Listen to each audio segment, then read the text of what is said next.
के श्री विग्रह स्वरूप विराजमान श्री लक्ष्मी नारायण भगवान यहाँ के कथा के संयोजक और इस यज्ञ के संचालक श्री 1008 श्री महंत कृष्णदेवाचार्य जी महाराज के पावन चरणों में पावन वंदन अभिनंदन।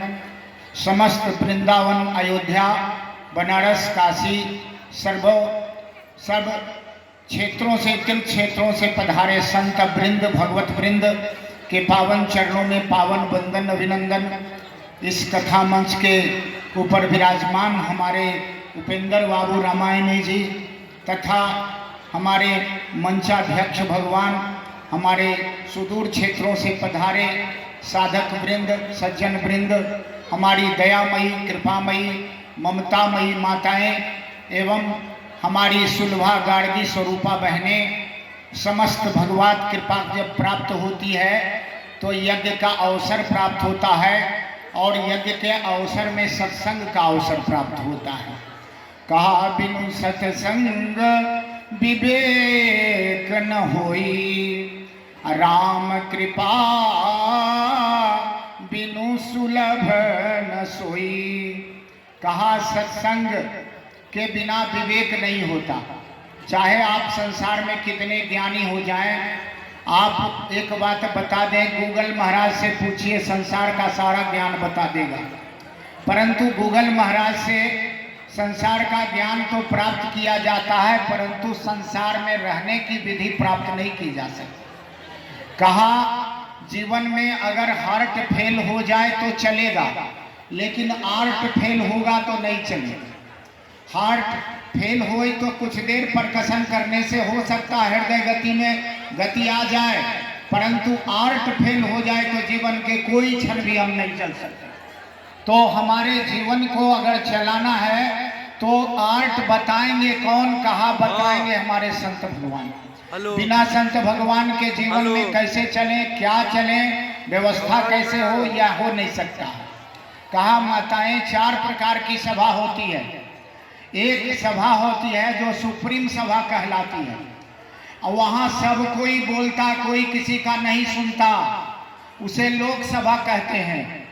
दूसरी सभा होती है जहाँ जूतम पैजार होता, कुर्सियाँ चलती है, जूते चलते हैं, उस सभा में भी हो हंगामा होता है, उसे विधान सभा कहते हैं। संजोग से बिहार को भी विधान सभा प्राप्त है। एक सभा में कोई नहीं बोलता, सब चुप रहता है, उसे लोग शोक सभा कहते हैं। और एक सभा में एक ही व्यक्ति बोलता है और सब सुनते हैं, उसे धर्म सभा कहते हैं। उसे धर्म सभा कहते हैं।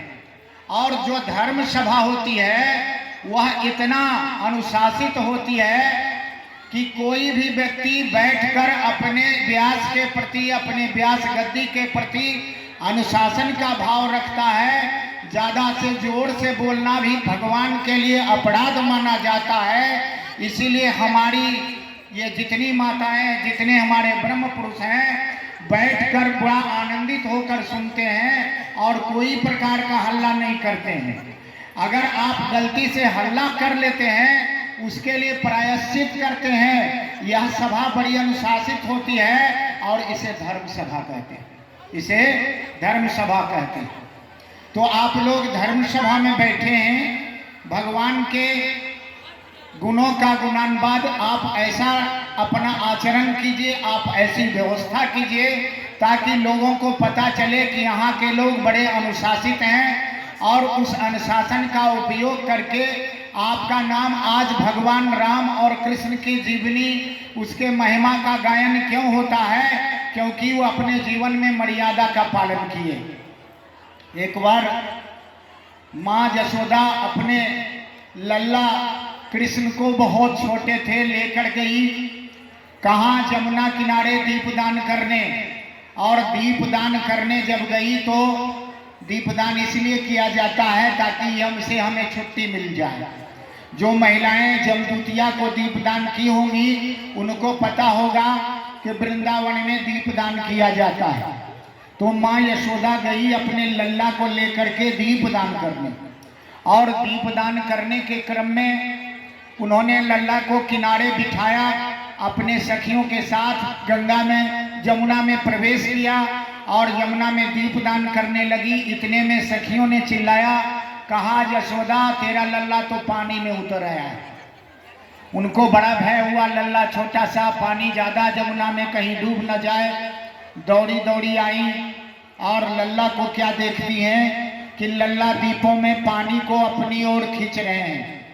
उन्होंने सोचा अगर जोर से हल्ला करेंगे लल्ला और गहरे पानी में चला जाए, क्या पता डूब जाए। उन्होंने प्यार से कहा, लल्ला क्या कर रहे हो? कहा, मैया मैं दीपों को अपनी ओर खींच रहा हूं। कहा, क्यों? कहा, जो दीप मेरे तरफ आते हैं उसको मैं अपने में मिला लेता हूं और जो दीप मेरे बुलाने से भी नहीं आते उसे संसार में भटकने के लिए छोड़ देता हूं और वह कहाँ जाएगा, कहाँ डूबेगा, उसका कोई ठिकाना नहीं। तो यह दीप कौन है? जीवात्मा है।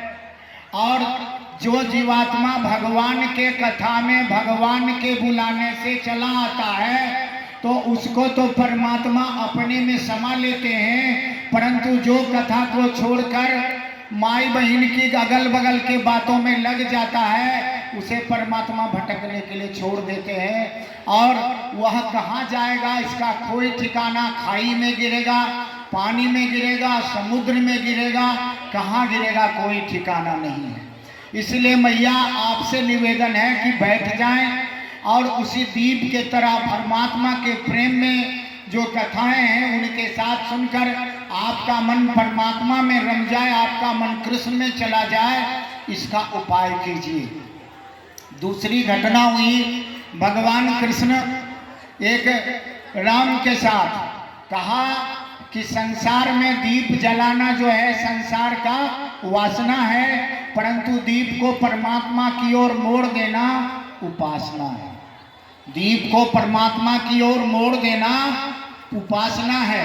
अगर आप उपासना करेंगे तो आप संसार के सबसे अच्छे व्यक्ति कहे जाएंगे और आपका आगे विष्णुदूत आपको ले जाएंगे और विष्णुदूत आपके साथ रहेंगे। दूसरी बात यह है कि भगवान राम की बाराती निकली। राम की बाराती में एक नई नवेली दुल्हन आई है। अभी जनकपुर मिथिला में उनकी सासू माँ ने देखा कि अभी कल की आई हुई बहू अपने गवाक्षों से खिड़कियों से बाहर की ओर देख रही है और बाहर की ओर देखते हैं, कहते हैं, अरे करमजली तू अभी नई नवेली बहू आई है और बाहर की ओर देख रही है, अगर लोग तुम्हें देखेंगे तो क्या कहेंगे? कहा, माता जी करमजली मैं नहीं हूँ, करमजली आप हैं। कहा, कैसे? कहा कि अपनी बहू को देखना संसार में मेरी ओर देखना वासना है और पूरा संसार आज राम को देख रहा है, आज उपासना हो रही है। आप इस उपासना को देखें मैया। हमको आप क्या देख रहे हैं? जिस राम को देख करके सारे संसार आनंदित हो रहे हैं, राम की प्राप्ति का लक्ष्य हो आ गया है मिथिला में, तो आप वासना की ओर मत निहार कर उपासना की ओर। दूसरी तीसरी घटना अगर आप चिंतन करें, विचार करें अपने मन में, तो देखिए भगवान राम आज मिथिला प्रवेश कर गए हैं। मिथिला में भगवान राम थोड़ा कम बोलते हैं, लक्ष्मण थोड़े चटपटे हैं, ज्यादा बोलते हैं। सखियां कहती हैं, का कैसन बाहो? कहते हैं कि बस राम बोलते हैं ठीक हैं, परंतु लक्ष्मण कहते हैं क्या बात है? तो सखियों ने एक चुहलकदमी की। उन्होंने माँ सीता की पादुका अर्थात चरण के जो चप्पल होते हैं उन्हें कपड़े में लपेटकर एक चौकी पर रखती है और राम से कहती है कि चलिए, हाथ पकड़ के कहा मैं साथ में चलूंगा। लक्ष्मण जी को कहते हैं नहीं, केवल राम चलेगी। लक्ष्मण ने कहा, राम ने कहा हो सकता है कि एक ही का विधि हो इसलिए लक्ष्मण रुक जाओ। कहा नहीं भैया, मुझे दाल में कुछ काला लगता है। कहा क्या काला लगता है? कहा मैं वहां जाके कहूंगा। तो जब वहां जाती है तो सखियां कहती हैं कि इनको प्रणाम कीजिए। कहा क्यों? कहा ये मेरे कुल देवता है। तो राम ने कहा प्रणाम कर लेते हैं, लेकिन तब तक लक्ष्मण ने कहा रुकिए। तो कहा क्या, ये काला नहीं महाकाला की बात है। कहा कि वो फिर से बोलिए ये कौन है। कहा ये मेरे कुल देवता हैं। तो कहा सखियों ने जब